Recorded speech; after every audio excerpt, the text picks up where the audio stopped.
Saúdo os irmãos com a doce paz do Senhor Jesus. Amém. Amém. Graças a Deus. Saúdo você que está aí no nosso canal. Seja muito bem-vindo ao canal da Primeira Igreja Batista da Ilha das Flores. Deus te abençoe grandemente. Nós já tivemos aqui na igreja um primeiro momento de oração, de gratidão ao Senhor, de petições, de louvor ao nosso Deus, e agora nós vamos para a reflexão da palavra de Deus. E desde a hora que o culto começou, o Senhor já confirmou a palavra desta noite. O tema desta noite é uma pergunta: quem poderá morar eternamente com Deus? Quem poderá morar eternamente com Deus? E nós começamos cantando, né? Quando Cristo sua trombeta lá do céu mandar tocar, quando o dia glorioso lá romper, nós vamos estar aqui para dizer: presente, eu estou aqui, Senhor, amém. E nós seremos arrebatados com Ele. Depois nós cantamos dizendo que nós encontramos o Senhor, que é o nosso grande amigo, né? E a Bíblia nos diz que um dia Ele voltará. Então, confirmou-se tudo que tinha eu para dizer. E por fim, agora cantando a música de Lázaro, nós cantamos ainda bem. É como se a gente estivesse dizendo assim: graças a Deus que eu vou morar no céu. Ainda bem que eu vou morar com Deus. E essa mensagem aqui, irmãos, ela nasceu na madrugada de anteontem, de segunda para terça-feira.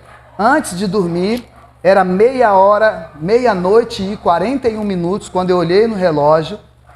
E antes de dormir, eu peguei esse texto para ler e comecei fazendo uma reflexão aqui nele. Eu falei: meu Deus, é esta mensagem de quarta-feira.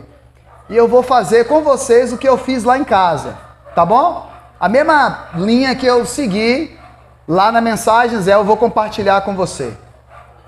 Bem, Salmo 15 é um salmo de Davi. Caleb, você e Samuca, sentem aí agora que eu vou contar uma história para vocês aprenderem a contar lá na escola. Tá bom? Por isso que eu não quero que vocês vão passar a linha hoje. Vocês já estão grandinhos, já dá para vocês prestarem atenção nessa história. Não tem problema não. Se eu fosse vocês, eu também ia querer ir para lá para a sala. Mas se eu deixar a tia aí levar vocês, a tia vai perder essa mensagem, entendeu? Então preste atenção aqui que vocês dois são bons de história. Eu vou contar e vocês vão entender. Salmo 15. Qual é o número do salmo? Isso. Qual é, Caleb? 15. Muito bem. Quem escreveu esse salmo foi Davi. Grava aí, Davi. Vamos lá. Este salmo começa assim: Senhor, quem habitará no teu santuário? Quem poderá morar no teu santo monte? Pronto. Nós vamos parar aqui por enquanto, tá bom? Deixa eu explicar a vocês. Presta atenção aqui em mim. Primeiro, toda vez que vocês pregadores, vou dar um spoiler aqui.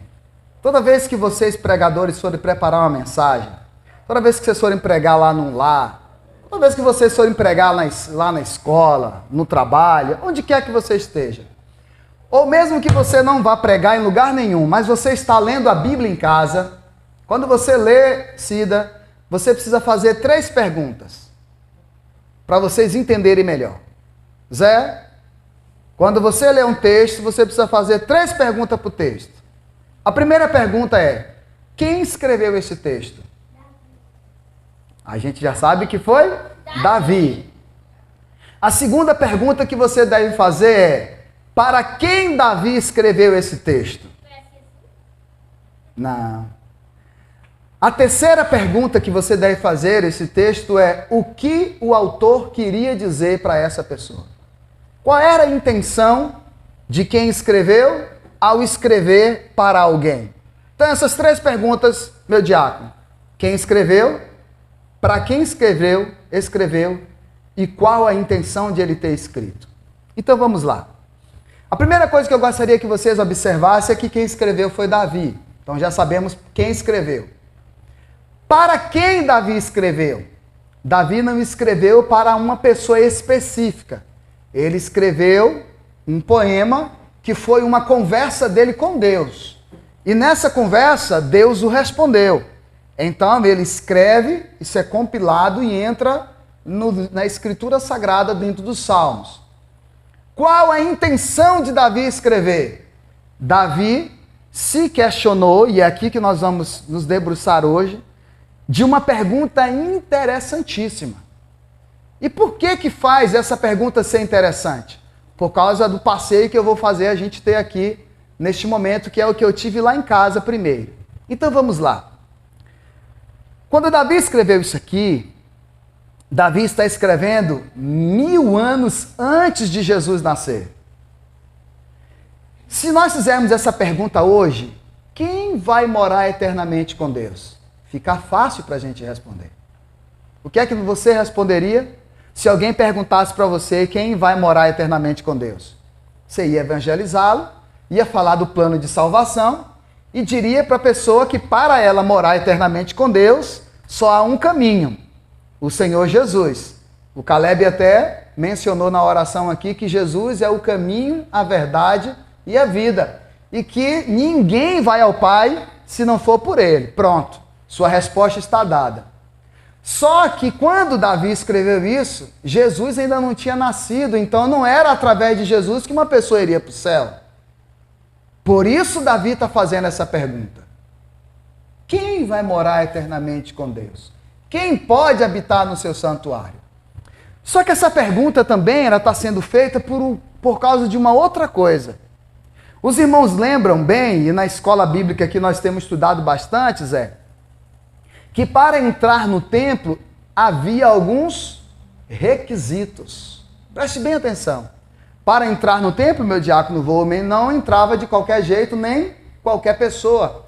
Deus não aceitava, por exemplo, um animal, na hora que fosse fazer o sacrifício, o animal precisava ser o quê? O cordeiro, precisava ser o quê? Primogênito, precisava ser o quê? Sem defeito. E na hora que a pessoa ia lá para pegar, quem tinha o coração voltado para Deus sempre pegava o melhor, o mais bonito. Isso, por exemplo, agradava tanto a Deus em Abel. Abel, quando foi prestar a oferta dele ao Senhor, Deus, a Bíblia diz o quê? Que o Senhor aceitou a oferta de Abel. Mas Deus não aceita a oferta só por causa da beleza da oferta. Ele aceita a oferta por causa da beleza daquele que está ofertando. E de que beleza eu estou falando, diaconisa Aparecida? Eu estou falando daquela beleza do coração que diácono Oswaldino estava falando, que é a beleza do coração das crianças. Ele disse, olha, a Bíblia não está dizendo que Deus aceita o louvor de quem tem a voz bonita, como a de Mariana, quem toca bonito, como Écio, né? Quem fala bonito, como o pastor. A Bíblia está dizendo que Deus aceita aceita o louvor dos lábios dos pequeninos, porque deles vem o perfeito louvor. Aí eu te pergunto, mas como que dos lábios da criança vem o perfeito louvor se ela nem estudou música ainda? Por causa da beleza, da pureza do coração. Pronto. Então vamos lá. Quando Davi faz essa pergunta, Senhor, quem habitará no teu santuário? Quem poderá morar no teu santo monte? É uma pergunta tremenda. Primeiro, a gente entende que o céu é um lugar o quê? Puro, perfeito, tremendo. É tão perfeito que é tremendo até explicar. Não é isso? Tá. Então, pensa como Davi. Se o céu é isso tudo, quem é que pode morar lá? Porque na cabeça de Davi ainda não tem Jesus. É isso que eu quero observar com vocês. O Davi está escrevendo isso mil anos antes. E Davi sabe que para entrar no templo, o homem precisava fazer todo um ritual de purificação. O homem, por exemplo, né, se a mulher em casa tivesse naqueles dias da mulher e o homem tocasse nela, ele ficava cerimonialmente, preste atenção, cerimonialmente, ele ficava impuro. E por isso ele não poderia entrar no templo. Olha só, se um homem não pode entrar num templo que é feito de pedra por mãos humanas, mas esse templo é dedicado a Deus, imagine entrar no céu. Vocês estão entendendo o porquê da reflexão de Davi? Por isso Davi então pensa, quem é que pode habitar no céu? Quem é que pode morar lá? Se para entrar no templo é preciso todo um ritual de purificação. Eu preciso estar com minha vida santa, eu preciso estar com minha vida em dia. Eu já expliquei aqui na escola bíblica que um sumo sacerdote, se ele estivesse em pecado e ele entrasse no Santo do Santo, ele morria fumegado na hora. E quem entrasse lá para pegar ele morria também. Por isso, quando um sumo sacerdote entrava, ele precisava estar com um sino amarrado na cintura e uma corda amarrada lá fora, levando ele até lá dentro. Se ele demorasse de vir e ouvisse o barulho do sino lá que o homem caiu, quem entrasse lá morria. Então tinha que puxar a corda lá fora e arrastar o corpo para fora. Por quê? Porque a presença de Deus, onde ela está, é impossível que o pecado habite. Amém? E é justamente por isso, irmãos, que nós não vamos morar no céu com esse corpo que você tem hoje. Oswaldino foi quebrar um coco, o negócio voou no rosto dele, pronto, deixou a marca de todo tamanho ali. Vai levar uns 2, 3 dias para aquilo melhorar. É porque o corpo dele é um corpo frágil, é um corpo corruptível. Se nós morrermos hoje, 3 dias depois, ninguém aguenta chegar perto de nós. Os bichos começam a nos comer de dentro para fora e começam a inchar o corpo, explode, aí vira um monte de bicho que morre de tanto comer. E quando ele morre de tanto comer, o estouro dele faz virar outras larvas que faz virar outros bichos. Olha que coisa tremenda. A própria carne come a própria carne. Por isso, nós vamos precisar de um novo corpo, que a Bíblia chama de corpo glorificado. Se lá no templo não podia entrar cerimonialmente impuro, lá no céu nós não vamos poder entrar com este corpo. Porque este corpo não pode nem chegar perto da presença de Deus.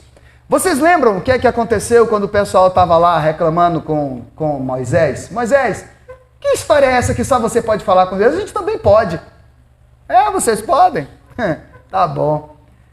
O povo que andava impuro, que andava com a idolatria, que fornicava, que pecava, que andava do jeito que queria entrar na presença de Deus. Como é que essa história termina?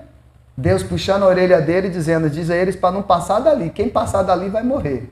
Se eles querem se chegar até a mim, eles têm que se purificar primeiro. E então, Deus fala com Moisés vai lá e fala, olha, Deus falou que é para vocês se purificarem, que amanhã ele vai visitar a gente. Portanto, na cabeça de Davi é quem vai poder habitar no teu santuário, Senhor? Quem é que pode morar no teu santo monte? E aqui Davi não está entendendo que Deus mora num monte ou Deus mora num santuário. Aqui é apenas uma figura de linguagem. Davi está falando da eternidade, Davi está falando do céu. E nesse diálogo Deus responde Davi. Deus diz assim, aquele que é íntegro em sua conduta e pratica o que é justo, aquele que de coração fala a verdade e não usa a língua para difamar as pessoas, que nenhum mal faz ao seu semelhante e não lança calúnia contra o seu próximo. Aquele que rejeita quem merece desprezo, mas honra os que temem o Senhor, que mantém a sua palavra mesmo quando sai prejudicado. Quem não empresta o seu dinheiro visando algum lucro, nem aceita suborno contra o inocente. Quem assim procede, Davi, nunca será abalado. Este poderá morar comigo na eternidade. Que coisa linda, né? Pronto. Deus responde a Davi na época de Davi. Mas eu queria observar com vocês aqui outra coisa. Quando alguém nos faz uma pergunta hoje sobre Deus, e a gente não sabe responder na hora, para quem a gente recorre? Para a Bíblia, não é? A gente recorre para a Bíblia e vai lá ver qual é a resposta de Deus para aquilo. Mas quando Davi fez essa pergunta aqui, ainda não existia a Bíblia. Ainda não tinha livro de Salmos, Provérbios, até porque o Salomão não tinha nem nascido ainda, né? Ou se tinha, ainda era bem jovenzinho. Ainda não tinha Gênesis, Êxodo, Levítico, Número, Deuteronômio, não tinha nada disso ainda, não tinha nada. Então eu te pergunto, a quem eles recorriam se ainda não existia a Bíblia? Eles recorriam diretamente ao Senhor. Por isso que esse diálogo de Davi aqui é com Deus.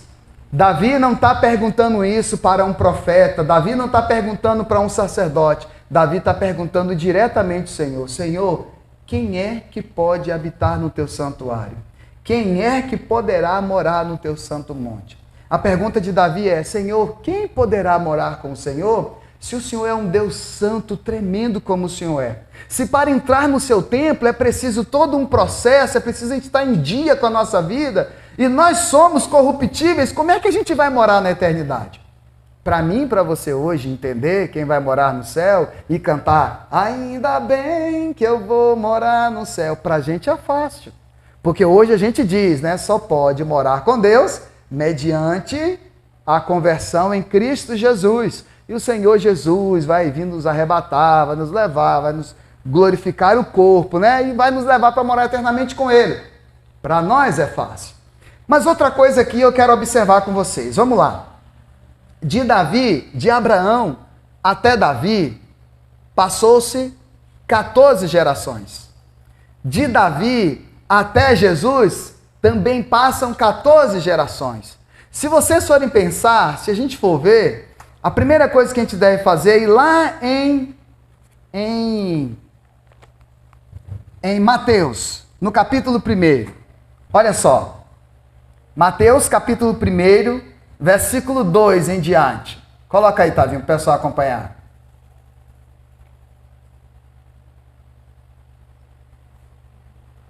Olha lá. Preste atenção, ó. Uma coisa que eu não sei se vocês já pararam para prestar atenção. Abraão gerou Isaque, Isaque gerou Jacó, Jacó gerou Judá e seus irmãos. Judá gerou Pérez e Zerá, cuja mãe foi Tamar, que vocês lembram bem da história. Pérez gerou Esrom, Esrom gerou Arão, Arão gerou Aminadab, e Aminadab gerou Naassom, Naassom gerou Salmão, Salmão gerou Boaz, cuja mãe foi Raabe, aquela lá dos espias, e Boaz gerou Obed, Obed gerou Jessé, e Jessé gerou Davi. Ok, então a gente já sabe aqui quem é a descendência, de onde vem a descendência de Davi. Davi é descendente de Abraão, de Isaque e de Jacó, ok? De Jacó, Jacó tem 12 filhos. Desses 12 filhos, de quem que o Davi é descendente? De Judá. Olha aqui. Judá gerou Pérez, Pérez gerou Zerá, vai, até gerar Jessé e gerar Davi. Ok. Outra coisa interessante que eu não sei se vocês já observaram. Vocês já tinham observado que o Davi é bisneto de Ruth? Vocês já tinham observado isso? Que Davi é bisneto de Ruth. Ruth é a mesma da história lá de Noemi, né? Pois é, Davi é bisneto dela. Por quê? Porque ela casa com Boaz, eles geram Obed, cuja mãe foi Ruth. Ruth então gera Obed, Obed gera Jessé e Jessé gera Davi. Então vamos lá. Davi é descendente de Abraão, Isaque, Jacó. Dos 12 filhos de Jacó, ele é descendente de Judá. Agora, por que a genealogia de Jesus começa de Abraão e não de Adão? A genealogia começa de Abraão. E cadê os outros? Aí a gente vai fechar aqui. Vamos lá, vai, vem comigo aqui, ó. Vai lá em Gênesis para você entender o raciocínio que eu fiz. Vai em Gênesis e a gente vai ver de quem descendeu então agora o Abraão. Para a gente pescar aí. Nós vamos lá em Gênesis, ó, capítulo 9. Gênesis 9.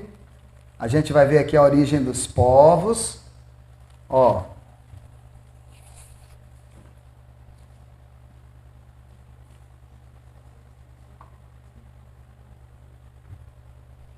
Pronto. 10. Vamos para o capítulo 10. Origem dos povos. Este é o registro da descendência de Sem, Cã e Jafé, filhos de Noé. Os filhos deles nasceram depois do dilúvio. Aí vem, estes foram os filhos de Jafé, que nascem aqui os jafetitas. Os camitas, esses foram os filhos de Cã. E aqui nasce Cuxi e a descendência dele. E aqui os nascimentos, os descendentes de Sem. Versículo 21. Sem, irmão mais velho de Jafé, também gerou filhos. Sem foi o antepassado de todos os filhos de Éber. E aí a gente vai puxando aqui a descendência de Sem, no versículo 1, capítulo 11, versículo 10 agora. Só para a gente ganhar tempo aqui, ó. Capítulo 11, versículo 10. Este é o registro da descendência de Sem. 2 anos depois do dilúvio, aos 100 anos de idade, Sem gerou Arfaxade. E depois de ter gerado Arfaxade, Sem viveu 500 anos e gerou outros filhos e filhas. Aí você já pula lá para o versículo 26. 26.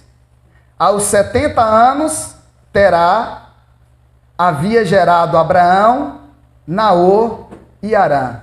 Esta é a descendência ou a história da família de Terá. Terá gerou Abrão, Naor e Arã. Pronto, já temos a resposta. Você me acompanhou, diaconisa Aparecida? Conseguiu me acompanhar? Está intercedendo por mim ali, ó. Bem, me acompanha aqui. Onde é que eu quero chegar com vocês? Nós descobrimos que Jesus é descendente da família de Davi. Não foi isso? Chegamos então à conclusão que Davi é descendente lá de Abraão. Ok? Abraão, Isaac e Jacó. De Jacó ele descende do filho de um dos 12, que é o Judá, o primogênito, se não me engano. E ali vai chegar em Davi. E de quem Abraão descende? Descende de Noé. Agora, de quais 3 filhos? A gente descobriu aqui que Abraão descende de um dos 3, que é o Sem. Beleza? Conseguiu me acompanhar? Todo mundo? Então vamos lá. Zé, Noé gera 3 filhos. Sem, Cã e Jafé. De Sem, vai, nasceu fulano, nasce o Terá, que é o pai de Abraão, e nasce Abraão. De Abraão vem Abraão, Isaac e Jacó. De Jacó vem 12 filhos, de um dos 12 filhos vem Judá. De Judá nasce, chega em Davi. De Davi nasce, chega em Jesus. Onde é que eu quero chegar com isso? E aí que eu vou responder agora a senhora. Boa pergunta. Por que começa da descendência de Abraão? Por que a genealogia não começa logo lá de Noé? Presta atenção aqui agora, ó. Porque é de Abraão que vai começar a nascer o povo de Deus. Porque é de Abraão que Deus diz: Abraão, venha, saia da sua terra, do meio da sua parentela, porque a partir de você vai vir, eu vou formar um grande povo. E o povo de Deus nasce ali. A igreja, o projeto da igreja nasce em Abraão. Deus cumpriu a promessa em Abraão? Abraão até pensou que não ia dar mais tempo, porque ele estava velho, não sei o quê, foi lá, teve um filho com a concubina, Ismael, né? Deus falou: não, rapaz, é um filho gerado da sua esposa. Mas como ela veio desse jeito? E aí ela engravidou e veio Isaac. E aí depois a descendência chegou até Davi. E de Davi até Jesus, gente, passou-se aproximadamente 1000 anos. Tá. Para a gente encerrar aqui, onde é que eu quero chegar? Vocês observaram que de Noé até Abraão não tinha Bíblia. De Abraão até Moisés não tinha Bíblia. De Moisés até Davi não tinha Bíblia. De Davi até chegar em Jesus, aí tinha o Antigo Testamento, que era a Torá, não é isso? E o Novo Testamento vai surgir a partir de Jesus. Onde é que eu quero chegar? Hoje, nós temos a resposta que Davi lá atrás não tinha. Davi precisou consultar a Deus para saber o que para mim e para você hoje é a coisa mais fácil do mundo. Só há um caminho para se chegar a Deus, que é através do Filho dele, Jesus. Jesus, 1000 anos depois, nasceu, entregou a sua vida, 3 dias depois ressuscitou, voltou para o céu e confirmou, olha, fiquem tranquilos, eu vou para lá, eu vou preparar lugar e eu vou voltar para buscar a minha igreja. Que igreja? A igreja que ele nasceu lá atrás, quando Deus chamou Abraão para formar a partir de Abraão um povo. E daí para frente é que nascem os judeus, é que a gente vai ver aquela linda história dos judeus, e aí o tempo passa, aí vem Isaac, aí vem Jacó, e aí vem aquele tempo todo, né, para o pessoal que tem um pouco mais de dificuldade na leitura, aí depois de muitos anos, gente, é que aquele povo, os irmãos brigam, vende José, aí José vai parar no Egito, aí vem a fome na terra toda, aí o pai vai lá para comprar as coisas, os irmãos vão lá para comprar as coisas, descobre que é José, José manda buscar o pai vem com todo mundo, aquele povo fica no Egito, o faraó morre, Jacó morre, todo mundo morre, José morre, morre toda aquela geração, e aí os filhos do faraó que assume, vai lá e coloca um jugo no povo de Deus, e eles ficam presos lá 430 anos, até passar essa geração e nascer um menino que foi dado o nome de Moisés. Aí Moisés fica grande, Moisés liberta o povo, passa-se outro tempo, aí vai, lá na frente vem Davi e faz essa oração aqui, passa-se 1000 anos, vem Jesus, e 2000 e tantos anos depois de Jesus, está aqui eu e você, a resposta da senhora está respondida agora. 2000 e tantos anos depois, está eu aqui pregando que só há uma forma de morar no céu, que é aceitando o Senhor Jesus como Senhor e Salvador. Amém? Porém, para a gente dar o amém agora, fechando, voltemos à pergunta e à ideia de Davi. Davi estava fazendo essa pergunta porque Davi sabe que o céu é tremendo, é um lugar onde Deus habita. Mas ele não tinha pista nenhuma como era o céu, porque não tinha nada escrito. Nós hoje temos uma pista porque nós vemos o Apocalipse. Como é que a gente sabe que lá a rua é de ouro? Como é que a gente sabe que lá tem uma fonte que a gente vai beber de uma água que a gente nunca mais vai ter sede? Como é que a gente sabe que lá nesse céu não vai precisar ter sol, porque o brilho de Deus vai iluminar toda a terra? Como é que a gente sabe? A gente sabe porque Deus nos revelou através do livro de Apocalipse. Entenderam, meninos? Estão entendendo? Mas Davi não sabia. Agora eu te pergunto, basta apenas aceitar Jesus, levantar a mão e acabou? Não. A gente deve continuar se preocupando em estar com a vida pura, santa, diante deste Deus. Porque Deus não aceita nenhum sacrifício de forma ilícita. E o apóstolo Paulo nos ensinou, no capítulo 12 de Romanos, que a gente deve apresentar-nos a Deus como um sacrifício agradável, o quê? Puro, santo, agradável a Deus. E ele diz que esse sacrifício é um sacrifício vivo ou morto? Vivo. Então não é mais um sacrifício de animal. Qual é o sacrifício aí agora? É a nossa própria vida no altar. Vocês estão entendendo, gente? Onde eu quero chegar? Agora a gente não precisa vir com o animal, procurar lá no curral o mais bonito para levar para Deus. E não adiantaria nada levar o animal bonito e estar com o coração impuro. Por isso, lá no livro do profeta Isaías, que a gente está estudando, Deus rejeitou a proposta deles e Deus falou: parem, porque eu não quero mais o incenso de vocês, não quero mais os animais de vocês, não quero mais as ofertas de vocês, não quero mais nada de vocês, enquanto vocês continuarem com o coração como estão. Hoje, precisamos estar diante do Senhor com o coração puro, Não adianta só ser membro de igreja. Você que está em casa, não adianta ficar só em casa assistindo o culto. Ah, mas aqui em casa, pelo menos aqui eu não peco. Aqui em casa eu mando o seu dízimo, né? Eu mando o meu dízimo, eu mando um pix, não sei o quê. Não, preste atenção. A ideia de conviver como um povo não é uma ideia do pastor, não é uma ideia do sacerdote, é uma ideia de Deus. Deus nos fez para ser um povo relacionável. Deus sabe que nós precisamos um do outro e toda vez que a gente se afasta, bate a depressão, bate a ansiedade, bate esses sentimentos loucos que esta tecnologia e esse mundo tão corrido trouxe para nós. Trouxe muita coisa boa a tecnologia? Com certeza. Um médico lá nos Estados Unidos pode fazer hoje uma cirurgia com um paciente estando aqui no Brasil.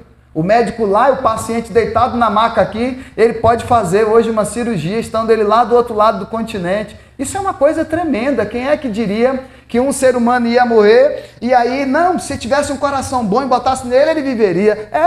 E uma pessoa morre, pega o coração daquele que morreu, bota o coração naquele que estava morrendo e a pessoa vive aí, ó, não sei quantos anos. Quem diria que um dia isso ia acontecer? Mas para morar no céu não tem um jeito.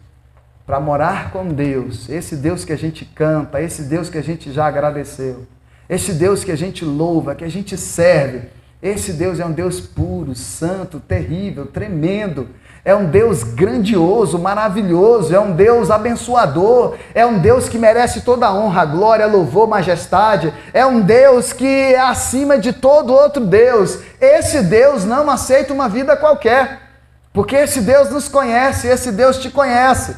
Portanto, a resposta está aqui. Para morar com Deus eternamente, Deus diz assim, que continua valendo até hoje. É preciso aceitar o meu Filho como Senhor e Salvador. É preciso viver uma novidade de vida. Mas, agora juntando para você entender, além de aceitar o meu Filho, Deus dizendo, claro, não eu. Além de aceitar o meu Filho, além de estar firme na minha presença, você precisa também fazer isso. Ser íntegro em sua conduta e praticar aquilo que é justo.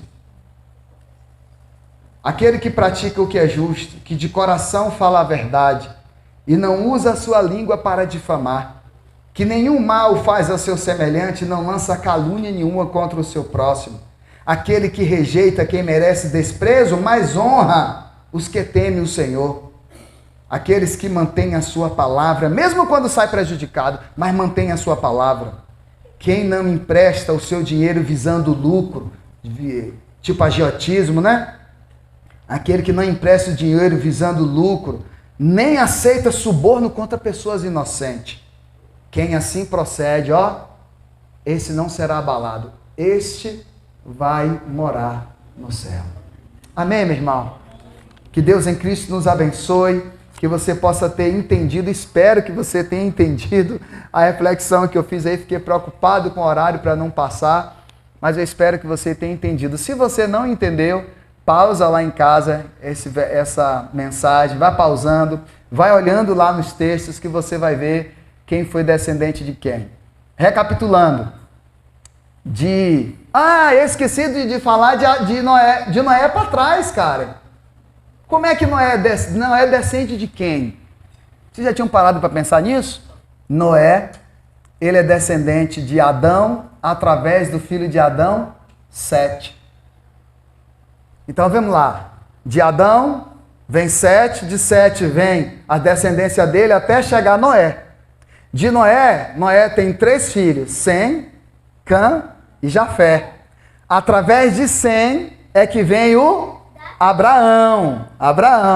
De Abraão, então, vem Abraão, Isaac e Jacó. De Jacó vem os 12 filhos. Dentre eles vem o Judá. Judá vai. E então vem Davi. E de Davi vai.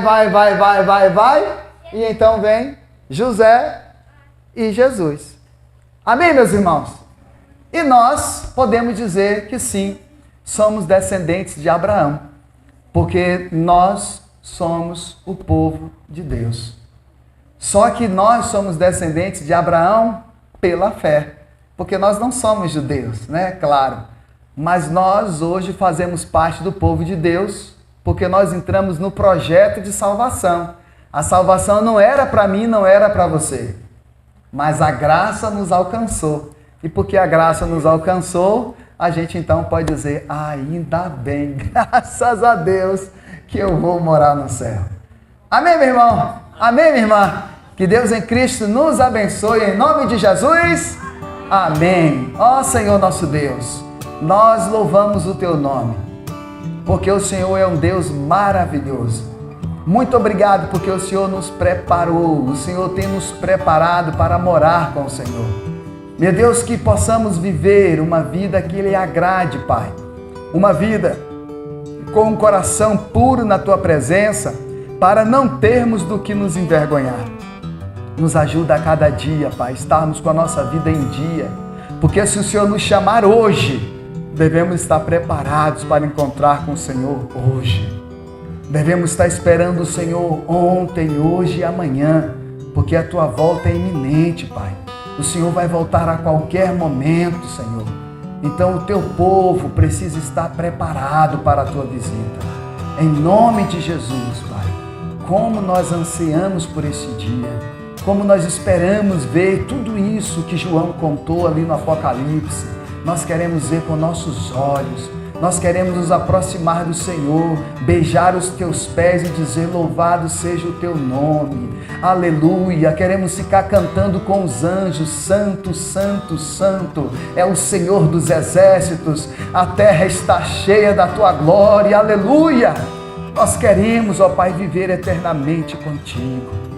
Para tanto, Senhor, nos ajuda no meio dessa vida incorruptível, dessa vida corrupta, neste corpo corrupto, nos ajuda a ter uma vida incorruptível, meu Pai. Em nome de Jesus, assim nós choramos e Te agradecemos. Amém. Amém. E graças a Deus.